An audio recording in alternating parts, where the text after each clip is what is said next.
ഇവിടെ ഓണത്തെ കുറിച്ച് ആരാണോ പറയാന്ന് പറഞ്ഞത്? അണ്ണാ ഓണത്തിനെ കുറിച്ചാണ് അണ്ണാ ഞാൻ പറയണ ഞാൻ കഷ്ടമുണ്ടാണ് നീ ഓണത്തെ കുറിച്ച് പറയോ? ഉറപ്പാണോ? എടാ ക്യാമറ വേണാക്കണം. അത് ഞാനെന്താ പറയാനല്ലേ? എടാ ഓണത്തിന്റെ ഐതിഹ്യം പറയടാ. അണ്ണ ഐതിഹ്യം എനിക്ക് ദഹിക്കത്തില്ല അണ്ണ. എടാ ഉണ്ണി നീ ഇങ്ങോട്ട് ഞാൻ പറയാം. നീ പറയോ? പറയും. പറ. കേരളത്തിന്റെ ദേശീയ മര്യാദക്ക് പറ. ഓണം കേരളത്തിന്റെ ദേശീയോത്സവമാണ്. പിന്നെ ബാഹുബലി. ബാഹുബലിയോ? അല്ലല്ല മഹാബലി. മഹാബലിയുടെ വരവിനായി കേരളം കാതോർത്തിരുന്നു. ഒടുവിലാ നിമിഷം വന്നെത്തി. രാജുബായുടെ കാര്യമാണോ? മഹാബലിയെ കുറിച്ച് പറയടാ അങ്ങോട്ട്. മഹാബലി ഒരു പ്രമാണിയായിരുന്നു. അതൊരു പുതിയ അറിവല്ലേ അണ്ണ? പ്രമാണിയാണോ ഉദ്ദേശിച്ചത്? ബാക്കി പറയടാ. വിഷ്ണു ഭഗവാൻ മാവേലിയോട് ഒരടി മണ്ണി ചോദിച്ചു.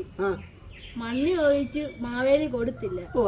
ഇവര് നമ്മൾ ഭയങ്കര കഴിപ്പായി പോയി. പിന്നെ നമ്മളെ വിഷ്ണു മാമൻ പോയിട്ട് മോഹനനായിട്ട് വന്നു. മോഹനനോ? ആണോ? എന്താ പറയുന്നേ? എടാ മോഹനാണോടാ? എടാ മാമന്. അണ്ണാ ഈ വിഷ്ണുവിനോട് എന്താ മാവേലിക്ക് ഇത്ര കലിപ്പ്? ഭയങ്കര ഈഗോയവര്. ഭയങ്കര. എന്താടാ?